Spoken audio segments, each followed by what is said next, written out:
Mr. Lê Hoài Chung, Secretary of the Communist Party of Vietnam Central Committee and head of the CPV Central Committee Commission for External Relations, held talk with Liu Jianchao, Secretary of the Communist Party of China Central Committee and head of the CPC Central Committee International License Department in Jilin Province on March 18.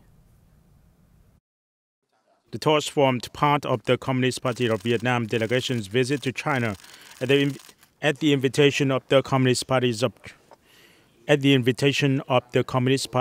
China's Central Committee.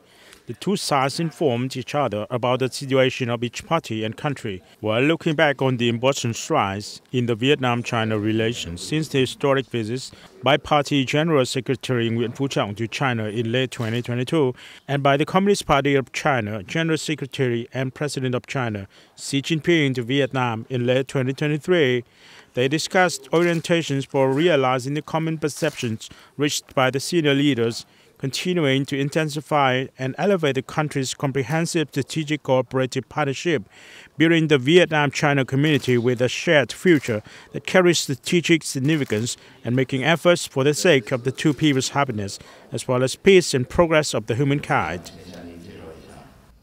The French Defense Audiovisual Agency has made public a photo book on the Điện Biên Phủ campaign in Vietnam, including never-before-seen images on the occasion of its 70th anniversary.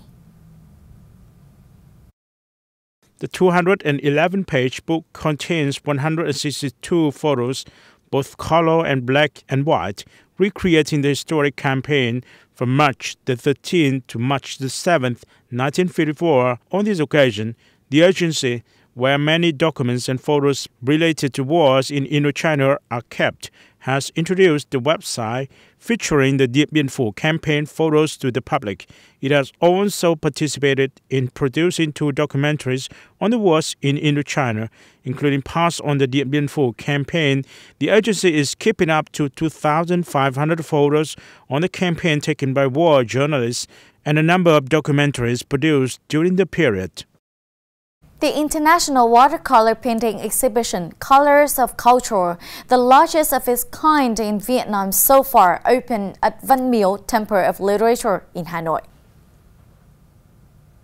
The watercolor painting exhibition is an initiative of Vietnam in Aquarello, a brand of the International Watercolor Museum, the world's largest community of watercolor painters based in Italy. Within the framework of exhibitions, 465 works of 60 artists from 22 countries and territories are put on show on March from 16 to 24. Art lovers have a chance to directly follow the process of forming a watercolor painting and partly see the influence of culture on the choice of themes, design and style of the artist. The Phá Bó Festival of the Khmer ethnic minority people took place on Sunday in Lộc Khánh Commune in Bình Phước Province, attracting crowds of visitors. The Khmer people of Lộc Khánh reside near natural lakes that range from 1 to several hectares in size. The festival began with a traditional ritual led by the village chief, followed by folk games and performances of folk songs and dances. People also went fishing in the lake.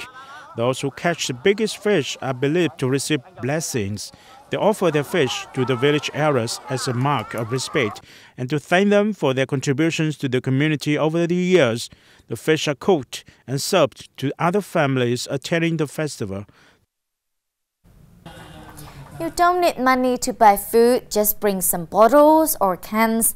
That was the offer at a special trade fair held for the first time in Tây Ninh province that attracted crowds of residents and students and collected hundreds of kilos of bottles and cans. The trade fair was held recently in Suối Đá commune in Du Minh Châu district, Tây Ninh province. Attendees had the option of buying food with recyclable bottles and cans, while all food containers at the fair were crafted from paper rather than plastic. The main goal of the initiative was to promote environmental awareness and protection within the local community. The initiative collected hundreds of kilos of plastic waste, such as plastic bags, bottles, plastic cups, and disposable plastic straws. This waste was then taken to a plastic recycling facility for proper recycling in accordance with regulations.